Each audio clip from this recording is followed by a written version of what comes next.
Ricardo Peralta Saucedo. Él es académico de la Facultad de Derecho de la UNAM y ex subsecretario de Gobernación. Con el gusto de saludarte, y no sé si tengamos por acá a Eduardo Manzanares también. Les saludo a ambos con gusto. Ricardo, preguntarte cómo has estado siguiendo, cómo observas esta discusión que se ha estado dando en la Suprema Corte de Justicia, que hasta el momento pues nos quedamos como que en suspenso con este receso que se emitió. Ricardo. Mira, este receso puede durar días, puede durar semanas, incluso más allá de esto, pueden ser meses. Yo creo que la estrategia que está buscando la Suprema Corte de Justicia de la Nación, particularmente estos 8 miembros de la Suprema Corte de Justicia de la Nación, es dejar un precedente. Es evidente que van a aprobar la propuesta del ministro González Alcántara Carrancá, pero más allá de esa condición y más allá de que ya presentaron una renuncia, como lo establece el propio procedimiento de la Constitución, que ellos mismos quieren modificar cuando ya es un texto vigente, que no tienen la facultad de realizarlo, quieren dejar un precedente para que eventualmente acudir a los tribunales internacionales, primordialmente la Corte Interamericana de Derechos Humanos, y evidentemente buscar que esto escale para que venga entonces una presión externa.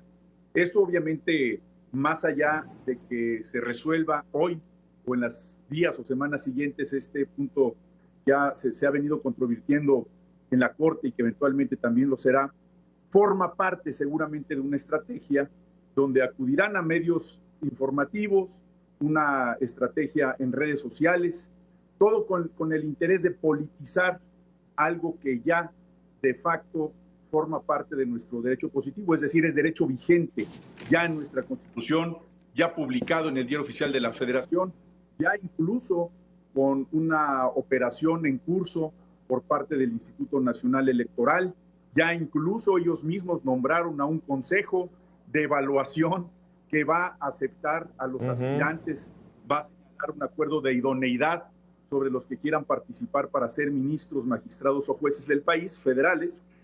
Vaya, están aceptando una parte de esta reforma judicial desde el punto de vista constitucional, pero al mismo tiempo no lo acatan, proponiendo una reforma cuando no tienen facultades para hacerlo.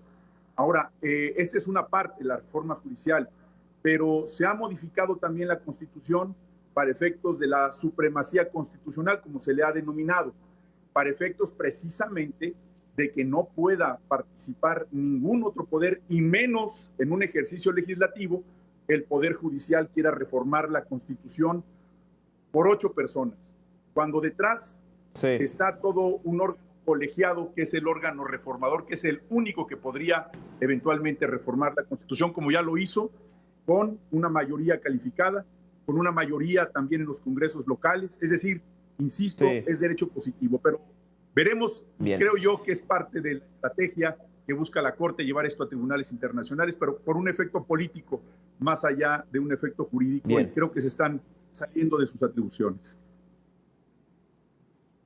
Oye, bueno, Ricardo, le sumamos a Eduardo Manzanares, nuestro compañero periodista, a quien le doy la bienvenida, y a ambos les pido opiniones de 1 minuto 30 para hacer esto más dinámico. Ya Ricardo hablaba de cómo se ha venido dando esta discusión que podría, insisto, y me quedo con eso, que podría durar meses, yo no sé hasta cuánto puede durar, pero la pregunta es, ¿sería este proyecto, Eduardo, sería una salida política? Es decir, una salida que va más allá de una discusión de derecho judicial, constitucional, sino buscando una salida política a la reforma. ¿Qué tal? Te saludo, Gabriel. Ricardo, qué gusto, muy buenas tardes. No podemos separar lo político de lo jurídico, y menos en este tipo de temas. Lo que sí me queda claro es que han sido muy interesantes las posturas de las ministras y de los ministros la tarde de hoy. Aún así, yo insisto y difiero de Ricardo, el que tenga una mayoría el Poder Legislativo no quiere decir que deba haber una violación a la división de poderes y tampoco que se la quieran hacer de pueblo, porque el pueblo ya decidió y ya se discutió en la larga sesión de más de 4 horas de hoy en la Suprema Corte de Justicia de la Nación. Así puede ser una abrumadora parte la que autoriza. Eso no quiere decir que estén en lo cierto y no quiere decir que no se escuche a las minorías. No hay una independencia judicial en la reforma judicial actual, Gabriel. No se busca el equilibrio de poderes, no se establecen los derechos y las libertades constitucionales y fundamentales. La aprobación y la legitimización del proceso de reforma se cuestiona seriamente. Entonces, aquí es muy importante y se juega mucho el futuro de nuestra nación. Yo considero que el proyecto del ministro Juan Luis González Alcántara Carrancá, más que una salida política, busca una salida jurídica. Justamente, ¿es, Ricardo, una salida política a este conflicto que estamos viendo, este choque de trenes? No, yo creo que esto es un duelo a muerte como lo conocemos, un duelo a muerte político, sin duda. La Corte hoy está mostrando precisamente los elementos del por qué se tiene que reformar el Poder Judicial. Hay un 98% de percepción de impunidad que los mexicanos sentimos. Hay quienes se encuentran en procesos judiciales hace años. Hay gente que acude a los juzgados a resolver condiciones de su patrimonio, de su libertad, condiciones bursátiles, condiciones del fisco, y llevan años resolviendo estos asuntos judiciales. Te lo digo yo como abogado, incluso como abogado no solamente académico, sino como litigante. Hoy el Poder Judicial no se encuentra en el ánimo de la sociedad mexicana, y el hecho de que hoy se encuentren en esta condición discutiendo un proyecto que no tiene alcances con facultades constitucionales de entrada es una improcedencia. Están retando a que el Poder Legislativo sí ejerza sus facultades, por ejemplo, con el juicio político. Ellos tienen también ciertas facultades constitucionales, pero esta de discutir una reforma constitucional no les compete. Hoy por hoy están peleando que el Poder Judicial se democratice como lo es el legislativo, como lo es el ejecutivo, y México ya cambió. México está en una transformación profunda. Estamos en el segundo piso de esa transformación, y quien no quiere entenderlo más allá de que se haya ganado con las mayorías de los electores en nuestro país, cada vez hay más gente que está no solamente conforme, sino que sigue apoyando esa transformación. Lo vimos en las urnas cuando se apoyó a la doctora Claudia Sheinbaum. La aprobación de la doctora Claudia Sheinbaum va más allá del 70% en menos de 100 días de gobierno. Esto significa, y es un mensaje de la aprobación de la mayoría de la gente en nuestro país, y debiera de pasar esta condición de una discusión en la Suprema Corte de Justicia con la democratización del Poder Judicial, y además pueden participar ellos también. Bien. Por cierto, ¿qué opinan, moviéndome un poquito a la sesión, que ha sido pues muy interesante? Yo de pronto veo, y decía hace un momento, los rostros algo frustrados de algunos de los ministros, pero la nota hasta el momento es, me parece, hasta el momento, la de que dio el ministro Pérez Dayán al, digamos, romper el bloque de 8 ministros, al mencionar que pues, las acciones de inconstitucionalidad de la reforma judicial deben de ser improcedentes, e inclusive, lo cito nuevamente, es responder a una insensatez con otra insensatez, muy acorde a lo que el ministro en retiro, Arturo Saldívar, ha estado comentando, que no se debería, la Suprema Corte no debería de meterse en eso. ¿Cómo observas esto que sacudió al interior del bloque de 8 ministros, Eduardo? Bien, es interesante lo que comentas, Gabriel, lo que comentó el ministro Pérez Dayán, porque hay que entenderlo en el contexto y en el contexto completo de la discusión de hoy, sobre todo estas primeras 4 horas al interior de la Suprema Corte de Justicia de la Nación. Y efectivamente, y él luego lo explicó citándose o autocitándose, pues, el cuál era el sentido y el motivo. Se va a la forma y no al fondo, y habría que esperar más allá, y que eso es otro tema de discusión. Si son 8 esa mayoría que se necesita para declarar la inconstitucionalidad de la norma impugnada, o bien se consideran 6. Si nos vamos al 105 constitucional, tal y como quedó, son 6 ministros esa mayoría. Entonces, y aún así se estaría analizando y discutiendo esa parte. Pero yo pondría todavía, entre comillas, la postura o la declaración del ministro Pérez Dayán por el contexto en el que lo dijo, yéndose a la forma y no al fondo, y luego él lo reiteró, ¿eh? Sí, sí. Ricardo, ¿cómo observas esto?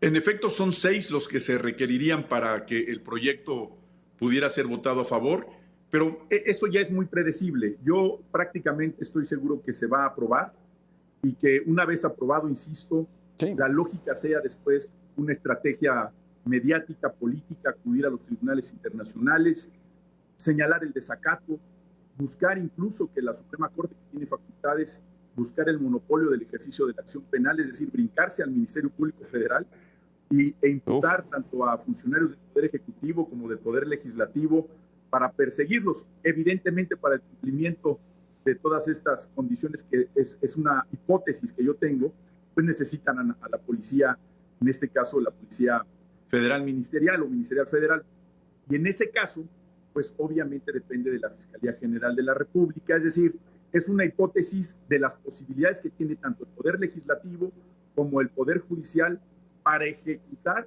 en caso de que existiera, y yo creo, una inobservancia del fallo que eventualmente salga de la Suprema Corte, porque no hay procedencia. Yo creo que no se debió haber aceptado por parte de los jueces de distrito, los jueces que eventualmente aceptaron y otorgaron amparos en virtud de una reforma constitucional, cuando el tema fue el artículo 61, fracción primera de la Ley de Amparo, que este mismo se eleva a rango constitucional, que es parte de la discusión también, otra de las reformas dentro de la propia Constitución, pero forma parte de esto mismo. Entonces hay una incongruencia de procedimiento, hay una incongruencia porque no se debió haber aceptado ni siquiera discusión, se debió haber desechado. Peor aún, haber abierto esta caja hacia donde vamos, que es la condición del ministro González Alcántara Carrancá, también en una completa y absoluta improcedencia, incongruencia desde el punto de vista jurídico, y te lo digo también como constitucionalista, es decir, no se puede bajo ninguna circunstancia, y peor aún ahora con la vigencia de lo que se le ha mencionado como supremacía constitucional, donde no proceden estas acciones, posiblemente las puedan revisar y desechar, pero haciendo cumplimiento puntual de la Constitución. No debieron haber discutido este tema porque la propia Constitución se los prohíbe, la Constitución vigente ya está publicado en el Diario Oficial de la Federación. No habían empezado la discusión cuando esto ya era parte del texto vigente de la Constitución. Entonces, se va a poner muy interesante. Esperemos que se resuelva pronto para que no nos tengan al país y seguramente a gran parte del mundo que le interesa los destinos de México esta condición de la Suprema Corte de Justicia de la Nación, porque yo creo que falta mucho por escribirse y ojalá que la mesura y la institucionalidad sean los que reinen, porque nadie va a ganar aquí. Si hubiera un triunfo, sería un triunfo pírrico. De las dos partes, Ricardo. Sí, déme oportunidad de ir a la pausa. Justamente es que yo no quiero ser catastrofista en este intercambio de ideas, pero ¿qué va a pasar independientemente de lo que pueda suceder ahorita en un ratito más si es que se reinicia o con los resultados de la elección de los Estados Unidos? Pero ¿qué va a pasar con este choque de trenes? Y regreso contigo, Eduardo, justamente, ¿qué es lo que se viene entonces en caso de que se apruebe que se le dé luz verde a estas acciones de inconstitucionalidad? Vamos a la pausa y regresamos.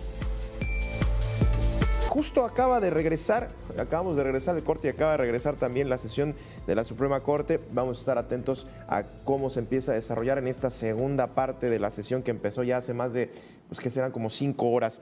Me quedé pendiente, Eduardo Manzanares, vámonos a la recta final. ¿Qué se podría esperar en caso de que la Suprema Corte con mayoría de votos, bien comentabas, a reserva de Pérez Dayán, sobre todo pues a profundidad en la sustancia de su voto, pero ¿qué se podría esperar en caso de que esto le den luz verde? Eduardo. Mira, y coincido con Ricardo en el que no podemos arriesgarnos a perder el control de la vida democrática en nuestro país. Lamentablemente, el poder legislativo, al quererse apoderar como un poder constituyente que no lo es, una cosa es que tenga un poder reformador, algo muy distinto el quererse posicionar como un órgano constituyente, porque el constituyente se acabó en 1917. Es un poder constituido, tan constituido como el Ejecutivo y como el Judicial. Y los tres emanan de la propia Constitución Política de los Estados Unidos Mexicanos, que generó el poder constituyente en el 17.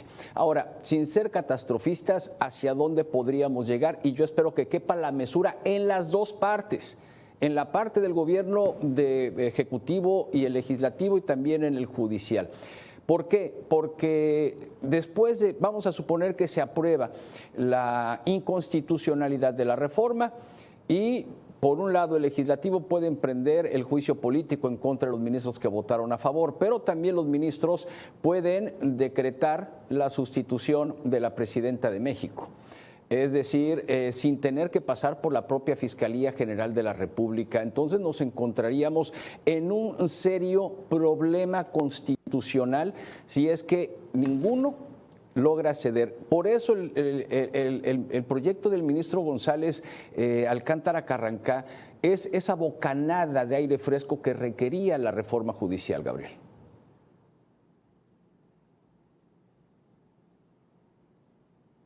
¿Qué les parece? Les pido a ambos escuchar un momento de la sesión que entiendo se está votando en estos momentos, si la mayoría se alcanzaría con 8 o con 6 ministros. Vamos hasta la sesión. En este caso se trata de una reforma constitucional, lo cual lo haría más grave. Simplemente lo dejo anotado. En otros momentos se asume que también se vota la validez. En este caso, no solo el proyecto, sino la misma discusión no tendría por qué llevar a calificar la propia validez cuando simplemente no se ha alcanzado la invalidez. Dejo el tema. Gracias. En este caso. Yo sé que tratándose de una reforma constitucional, lo que pasa es que estamos votando este tipo de cosas, debería ser obvio, pero como lo están poniendo a consideración, incluso si se requieren los 8 votos para declarar la inconstitucionalidad de una reforma constitucional, bueno, pues parece que aquí no hay nada obvio. Simplemente lo anoto, que me parece que simplemente no fue declarada la invalidez aún y cuando no procede, pero en términos de validez no hay un pronunciamiento porque simplemente lo hay respecto de la invalidez. Gracias. Ministro Gracias. Gutiérrez. Perdón que intervenga, pero es un poco para aclarar porque luego se va a generar confusión. En una acción de inconstitucionalidad, lo que se analiza y lo que se desestima son los conceptos que plantean las partes para impugnar la norma. No estamos calificando de validez o invalidez, estamos desestimando los conceptos que plantearon las partes. Por eso no hay un pronunciamiento sobre la validez o la invalidez. Si llegara el proyecto a plantear una validez y tuviera 6 votos, se declara la validez, cosa que aquí no ocurre. Aquí se están desestimando los argumentos que se hicieron. No se está calificando válido o inválido la norma. Gracias, ministro. Gracias. Ministro González Alcántara. Vuelva a tomar la palabra. La reforma constitucional es válida sin necesidad de nuestro reconocimiento. Ese es un principio y lo dejamos claro. Gracias. Las razones de por qué lo retiramos o por qué lo declaramos de la manera que lo hicimos es que yo propuse en el proyecto un ejercicio de autocontención y el proyecto solamente proponía invalidar, pero no reconocer la validez, porque es válido. Yo ahí diferiría del ministro González Alcántara. Cuando se desestiman, no hay un reconocimiento, Bueno, de pues validez. realmente qué interesante es ver a los ministros en el Pleno estar discutiendo cuestiones tan agudas. No sé si ya se está estirando mucho la liga a hablar de que si son no son 8, son 6 y hacerlo con 6, pero bueno, eso ya va a ser una discusión y a nosotros se nos acaba el tiempo. Les pediría a ambos una breve conclusión de unos 30 segundos. Ricardo, ¿con qué te quedas de esta discusión que se está dando en pleno?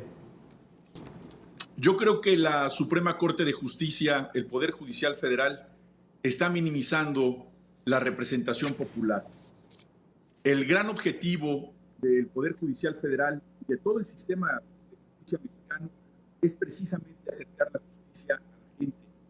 Hoy la gente no se siente representada por sus jueces. Hoy la gente se siente olvidada en un discurso que solamente se convirtió para académicos, para juzgadores, para los que hemos participado.